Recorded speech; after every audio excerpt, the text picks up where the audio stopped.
whole process. చాలా అంటే ఇక్కడ దీనికి సంబంధించిన ప్రమోషన్స్ వాటన్నిటిలో కూడా చాలా యాక్టివ్గా పార్టిసిపేట్ చేశారు కదా, స్టేజ్ మీద డాన్స్ చేశారు, రకరకాల యాక్టివ్ చేశారు కదా. సో మీ క్యారెక్టర్కి ఆడియన్స్ చెప్తున్నారు reaction response. How are you feeling, uska meaning? Actually, sir, to be honest, the first show that we went, I was very nervous, to be very honest, because as I said, it's like a comedy film. It has to work out. Like you need the audience to laugh for it. That's how it works.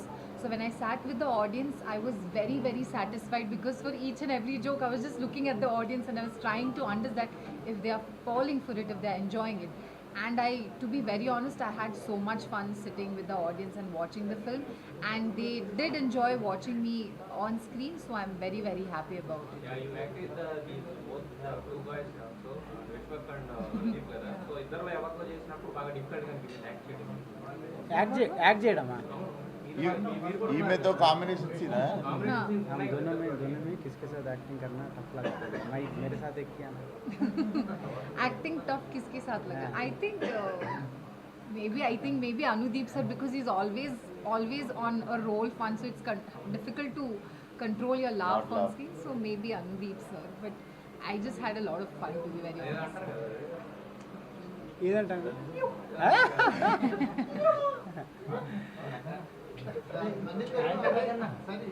Event బేస్డ్గా కథని form style అయిపోయింది.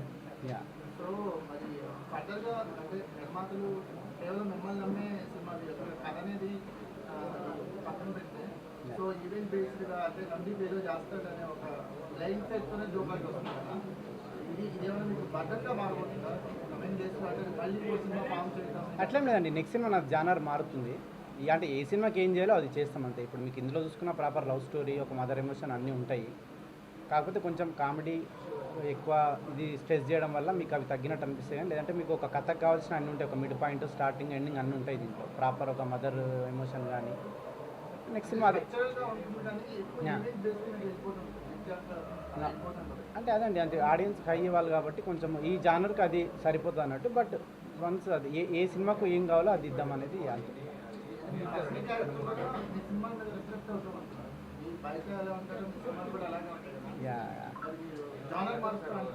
అవునవును.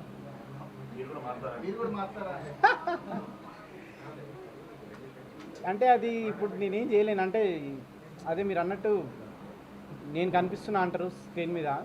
So but genre మారిస్తే maybe ఆ innocence అంటే వేరే genre మార్చిన emotional cinema తీసినా, ఒక ఇన్నోసెంట్ ఆ సినిమా తీసినా కానీ అంటే ఇక అన్ని క్యాలిక్యులేషన్స్ లేవండి నాకు.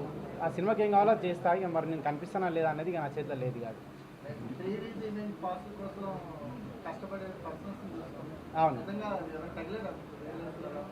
ఉంటాయి కదండి సినిమాలో. అంటే జాతిరత్నాల టైంలో మా ఫ్రెండ్స్ ప్రీ రిలీజ్ అప్పుడు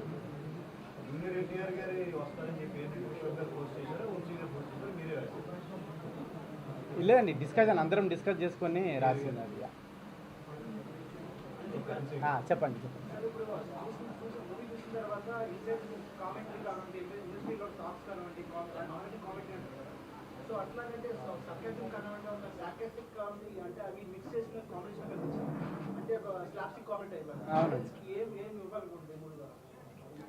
ఫైనల్గా ఆడియన్స్కి ఇవ్వాల్సింది ఫ్యామిలీ ఎంటర్టైనర్ అండి. బట్ ఎక్కడ అయితే ఫ్యామిలీ సినిమా గురించి చెప్పాల్సిన సెటైర్ అయిందో అక్కడ సెటైర్ వేసినాం అంతే. బట్ ఫైనల్గా ఫ్యామిలీ ఎంటర్టైనర్ తీయాలనుకుంది అంతే. బట్ ఎక్కడైతే స్కోప్ ఉంటుందో అక్కడ ఒక విషయం చెప్పొచ్చు అన్నప్పుడు అక్కడ మేము ఆ రైటింగ్ ఉంటుంది అంతే. ఎడిటింగ్ అండి, ఎడిటింగ్ లేదండి. అంటే మ్యాక్సిమం ఎఫర్ట్ పెట్టే చేసినాము. మేబీ అది లాస్ట్ మూమెంట్లో అది తెలియదు. మ్యాక్సిమం అన్ని మేము ఫ్లోలో అనుకొని చేసినాము. మరి ఇక అది ఎక్కడ ఇదైంది అనేది తెలీదు. బట్ మేమైతే సాటిస్ఫైడ్ చూడాలి. మరి 2-3 ఎమోషనల్ సీన్స్ కూడా బాగానే కనెక్ట్ అయ్యాయి. అవి ఇంకా స్ట్రాంగ్గా చూపించే స్కోప్ ఉంది కదా.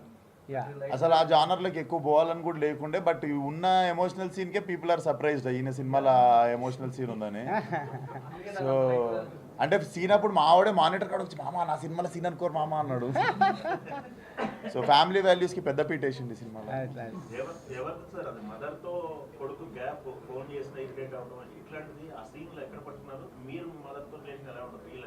నాకు బాగుంటుంది. మరి కోమల్కి ఎందుకు అట్లా లేదంటే నేను మాట్లాడతాను. అంటే ప్రతి ఒక్కరికి ఉంటుంది కదండి, అదంటే ఇంట్లో వాళ్ళతో ఎక్కువ మాట్లాడరు కదా. అంటే ముఖ్యంగా చాలామందికి ఒక గ్యాప్ ఉంటుంది, అంటే కలిసినప్పుడు ప్రేమను చూపెట్టుకోరు, బట్ ప్రేమ ఉంటుంది.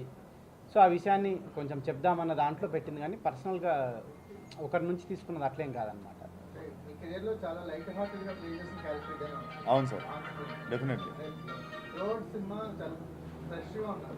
డెఫినెట్లీ. అండ్ నాకు అనిపించింది నేను నెక్స్ట్ ఒక జానర్ షిఫ్ట్ చేయాలి, మళ్ళీ తిరిగి యాక్షన్ చేయాలన్నా, మళ్ళీ తిరిగి ఒక థ్రిల్లర్ జానర్కి పోవాలన్నా, I think this kind of film in the middle is important.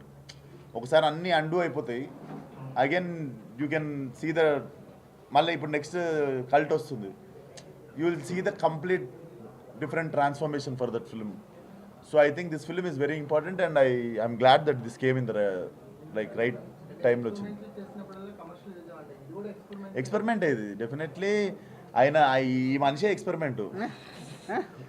So definitely రకరకాల, అంటే it's a story about film maker. ఇంకో దిక్కు చూసుకుంటే ఫ్యామిలీ వాల్యూస్ గురించి ఉంది, ఇంకో దిక్కు ఇండస్ట్రీ గురించి చాలా సెటరికల్గా. We have all original names and original characters. ఇప్పుడు దిల్ రాజు గారు ఉన్నా కూడా, హరీష్ శంకర్ ఉన్నా కూడా, మన వంశన్ ఉన్నా కూడా, it all looks like cinema కంటే ఎక్కువ మీకు ఇది కోమల్ గారు కృష్ణానగర్లో ఫిల్మ్నగర్లో జరుగుతున్న కథలాగా అనిపిస్తుంటుంది. సో డెఫినెట్లీ మీ ఇద్దరు పాయింట్ ఆఫ్ వ్యూలో మంచి ప్రొడక్షన్స్ అంటే అట్లేం లేదండి, అంటే ఎవరు లేరు. మంచి ప్రొడక్షన్ లేదు అట్లేం లేదు, అంటే అట్లని కాదు, అంటే మంచి సినిమా మంచి ప్రొడక్షన్ అంటా, మంచి సినిమా మంచి అంటా ఉంటారు కదా, దాని మీద చిన్న పని చేద్దామని చేసింది తప్ప పర్టికులర్గా ఒక ప్రొడక్షన్ అనుకొని నేను చేసింది కాదు. అది మంచి ప్రొడక్షన్ అయితే లేదు ఇండస్ట్రీ. అట్లేం లేదండి.